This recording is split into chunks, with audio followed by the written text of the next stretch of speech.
What's up, coaches? Coach McCray here. I want to thank everybody for your feedback on the 4x1 Marauder set. Again, I'm here just to share my knowledge and my information with other coaches, hopefully to help you make explosive plays, but also to help you win some football games as you go into next year. This video I'm creating is basically a on the quick passing game contest of a Hitches system that I created while I was a head coach OC over at Belmont High School for a spread offense, and it was very simple and easy to use for the high school kids, and so I wanted to share it out and let everybody know about it. Okay, so to so why did I decide to run the system? Before, when I was OC, I'd love to run all hitches for everybody because I think hitches is the best play in high school football. It's the easiest throw. One guy misses a tackle, all of a sudden you get a 95-yard gain for a touchdown. And unfortunately, um, what I've noticed over the years is that DB training and coaching is excellent in the high school level. Guys are just sitting on their heels waiting for the hitches to come, and then they're just breaking on the ball and messing up the play. And so, but again, I love to run hitches, so I'm going to find a way to get it done. Also, what I was finding is that when I was running hitches, all hitches, you don't know the defensive coverage on the other side. So I was getting a lot of negative plays if maybe they had press man on, or if they didn't have the right coverage on. So I wanted to always put my kids in the right position. Some of the benefits of this system, again, is QBs have options now. Then they don't have to read defenses like they they've been told to do. Okay, a lot of the stuff has been is basically prescribed by the wide receiver, and they just have to kind of follow along. And again, the most important thing is what we want for football coaches is to get the offensive guys skill everybody on the same page. What I found over the years of running this as an HCO offensive coordinator is that it could be married with RPO schemes, or it could be used in the three to five step drop back pass. The great thing is, too, it does give some accountability. It's not a situation where kids can just choose whatever route they want to run. Basically, you have three different options that they have, and it creates a lot of teachable moments for kids where they can figure out exactly why they need to do what they need to do. And then also, too, is a lot of times is when you're coaching high school football, you just have kids running routes and just trying to get open if they possibly can. This really gives them an opportunity to really learn the game. Okay, so let me explain the system, and then we'll show you a little couple scenarios. Unfortunately, I don't have any tape. I'm in between teams, so I don't have a lot of tape on this stuff. I wish I could show it, and so you can really see it in action. All right, here's some of the rules of this on my Hitches systems. And again, you can run this out of 3x1 or 2x2. Okay. First rule number one: if wide receiver has nobody in front of him within 5 to 7 yards, that wide receiver is going to run a hitch. Pretty simple. Okay. If the wide receiver has press man, the wide receiver will run a go route with an outside release. You'll understand why that is important when we do it when we show it. If press man is across the board, most inside receiver will run an out route, and the outside receiver will follow rule number two. Okay, you'll understand why that happens as well. And then lastly is communication. Okay, each wideout will give a number behind the back to identify the QB their route they are running. So what I usually did in the back of the day was I did a one for a go route, two for a hitch, and three for an out. So it made it very simple and easy for the kids to understand, and really worked out really well. Let me show you some scenarios to show you how this works. All right, so here's scenario one. This is in a 3x1. This is a pretty simple scenario that most teams always play. And so basically, let me just go over how this works. All right, so I'm going to start on the 3x1 side for number one here. Okay, and this person is about 5 to 7 yards off between the rules, so he would follow rule number one. So he would put a two behind his back because he's going to run a hitch right in front of the corner. Okay, number two in the 3x1 side has press man usually time or maybe 3 yards off. Okay, so you would follow the rule of number two, which is a go route. So he would take an outside release, and he would get up the field and put a one behind his back. Now, then obviously we know the primary target is number three. We want to run throw the hitch here and then hook the curl area.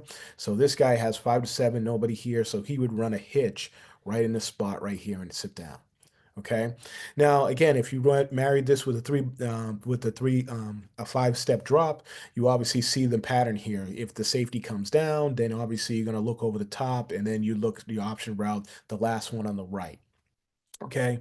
But again, like I said, you can marry this with the RPO scheme. So if you run zone and you like, and again, you just have to read the backer like usual.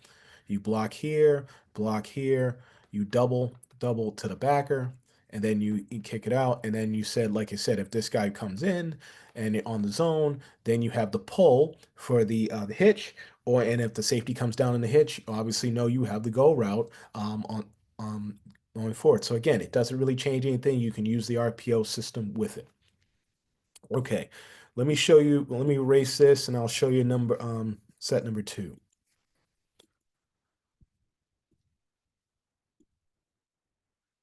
All right. So this is the second set that you a scenario that you possibly see.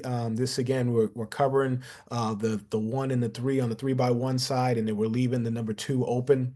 Okay, and then we're playing zone behind it or some kind of two trap defense that we usually see.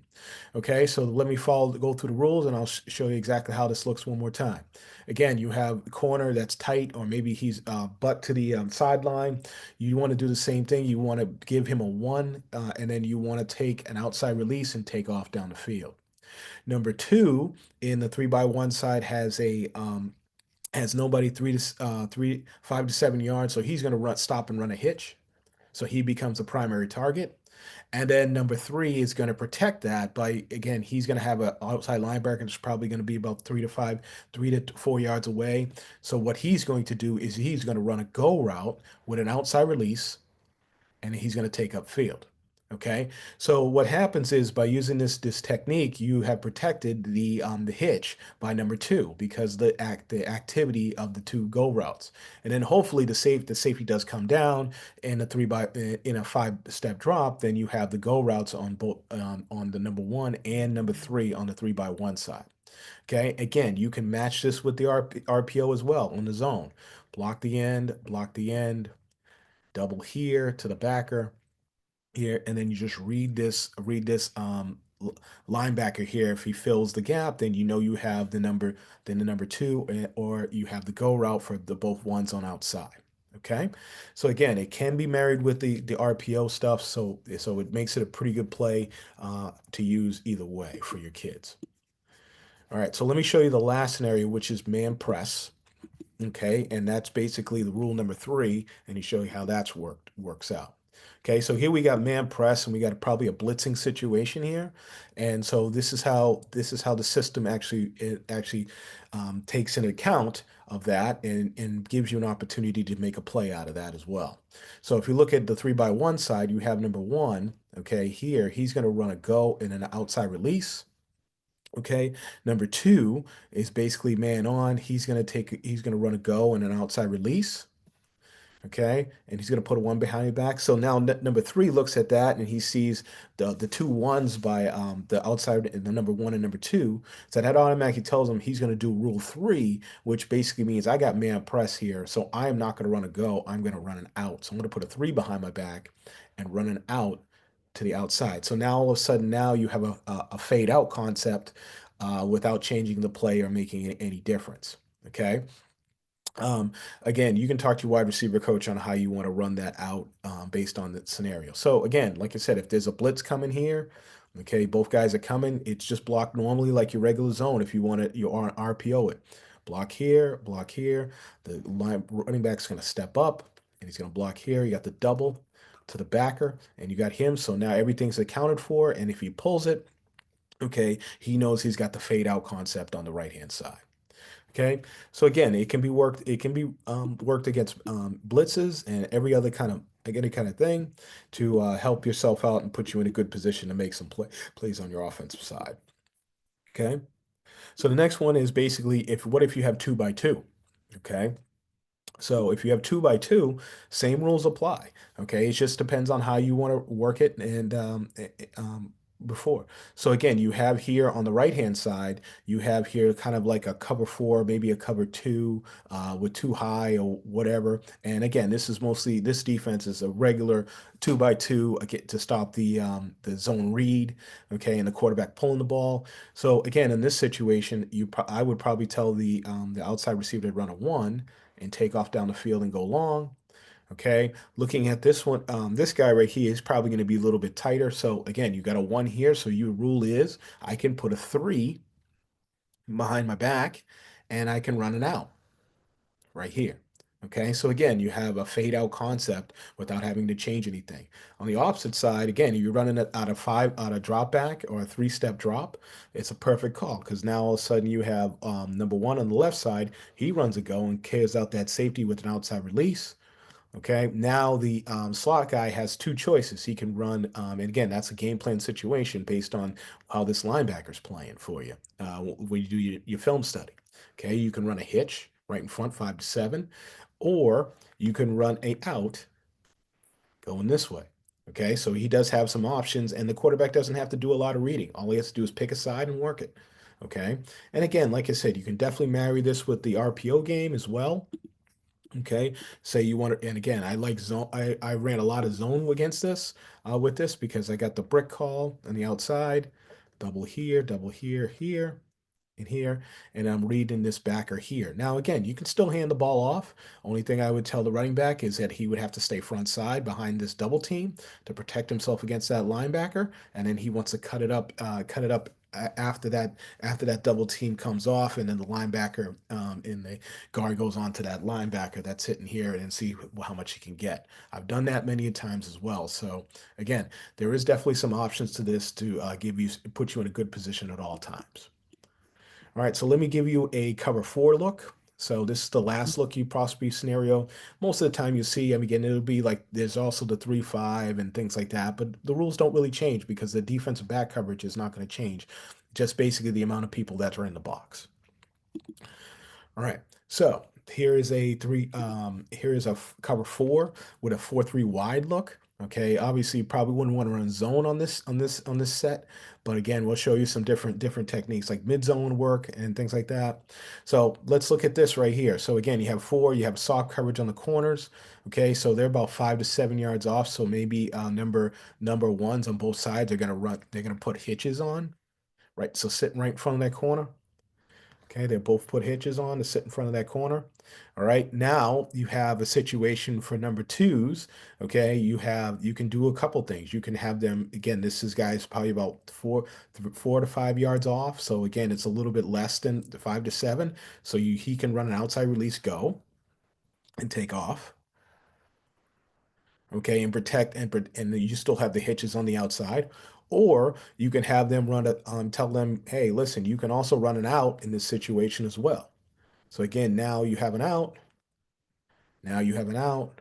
Now you have a hitches and a out combination without having to change anything within your playbook.